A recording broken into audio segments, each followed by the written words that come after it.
కనీ పెంచిన తల్లిని అత్యంత కిరాతకంగా నడి రోడ్డుపై నరికి చంపాడు ఒక దుర్మార్గుడు. ఏలూరు జిల్లా కొయ్యలగూడెంలో జరిగిన ఈ సంఘటన సభ్య సమాజం తల ఉంచుకునే విధంగా ఉంది. నరుకుతున్న వ్యక్తిని కనీసం ఆపాలన్న జ్ఞానం కూడా చుట్టుపక్కల ప్రజలకు లేకపోవడం చాలా బాధాకరం. అతను నరుకుతుంటే ఒకతను వీడియో తీస్తున్నాడు సెల్ ఫోన్ తోటి. కనీసం ఆ వీడియో తీసే అతనైనా సరే ఆపాలని ప్రయత్నించకపోవడం చాలా బాధాకరం. ఈ వీడియో వైరల్ అవడంతో అక్కడ జరిగిన సంఘటన చూస్తే ఎవరికైనా చాలా బాధ కలుగుతుంది, చాలా ఆవేదన కలుగుతుంది. జక్కుల నరసమ్మ అనే వ్యక్తి కొయ్యలగూడెంలోని కూరగాయల వ్యాపారం చేస్తూ ఉంటుంది.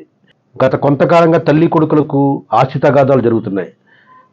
తల్లి కూతుర్ని దగ్గర తీసుకొని ఆస్తి అంతా ఆమెకి ఇచ్చేస్తుందని చెప్పేసి ఒక దుర్మార్గమైన ఆలోచనతో ఉన్న ఈ శివ అనే వ్యక్తి తల్లిని ప్రేమగా ఇంటికి రమ్మని చెప్పి పిలిచి నడి రోడ్డు మీద అత్యంత కిరాతకంగా దారుణంగా చంపివేశాడు.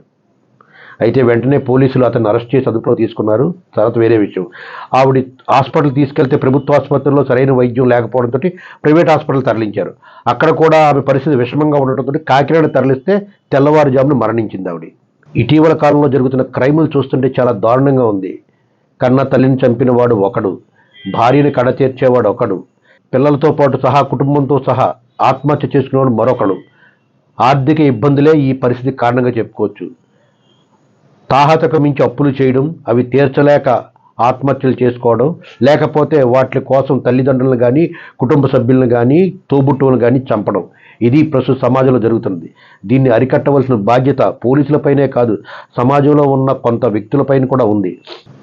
నడి రోడ్డుపై విచక్షణారహితంగా దాడి చేస్తుంటే కనీసం చుట్టుపక్కల వాళ్ళు ఆపకపోవడం చాలా బాధాకరం.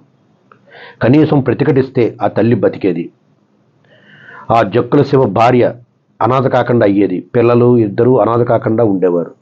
దీనివల్ల మొత్తం ఆ కుటుంబం అంతా నాశనం అయిపోయింది. క్షణికావేశంలో తల్లిదండ్రులను తోబుట్లను ఇలా దుర్మార్గంగా చంపడం చాలా బాధాకరం. ఇలాంటి సంఘటనలు పునరావృతం కాకుండా జరగాలని కోరుకుంటున్నాను.